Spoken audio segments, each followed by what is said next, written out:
ତୁ ନା ଏ ବାଇକ୍ କଣଟା हाँ भाई कौन है भाई ନା ଏ ବାଇକ୍ଟା ପ୍ରୋବ୍ଲେମ୍ ନା ହଉଛି ମୋର कौन है भाई ଏ ଯୋଉ 4-5ଟା ଗ୍ୟାରେଜରେ ଭାଇ ଦେଖେଇଲେନି ଯେ ଯୋଉ ଷ୍ଟାର୍ଟ ଫଲ୍ଟର ଧରି ପାରୁନାହାନ୍ତି ओहो ଆଉ ତମ ୟୁଟ୍ୟୁବରୁ ତମ ଭିଡିଓ ଦେଖିନି ଭାଇ ଆଇଛି यूट्यूब रे देखि जाई जा ହଁ ताले भाई କରିପାରିବ କି? कोरी परिबा नै भाई यूनिकॉर्न बहुत गाड़ी आमे धक धक प्रॉब्लम सॉल्व कर दे सारुनी आज तमर भी धक धक प्रॉब्लम सॉल्व कर भाई माने चलंतु आज यूनिकॉर्न 150 सीसी धक धक प्रॉब्लम को सॉल्व करबे आगो टांकी साइड कर खोली देबा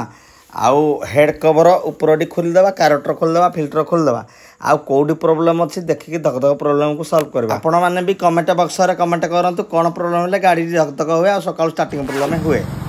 ଏ ତୁ ନାହିଁ हां भाई ଗାଡି ଦବ ପୁରା ଓକେ ପୁରା ହେଇଗଲା ओके गला तो ଗାଡି ଖାଲି ଉରୁ ଗାଡି ନଉଛି ଖାଲି और गाड़ी नदी ଆଉ भाई तो मन खुशी रो ହଁ ପୁରା ମନ ଖୁସି आउ दे भाई कोड आइ दिलो ଆଇଦେଲେ ତୁ ବେରୁ भाई तू बेरो आसी दिलो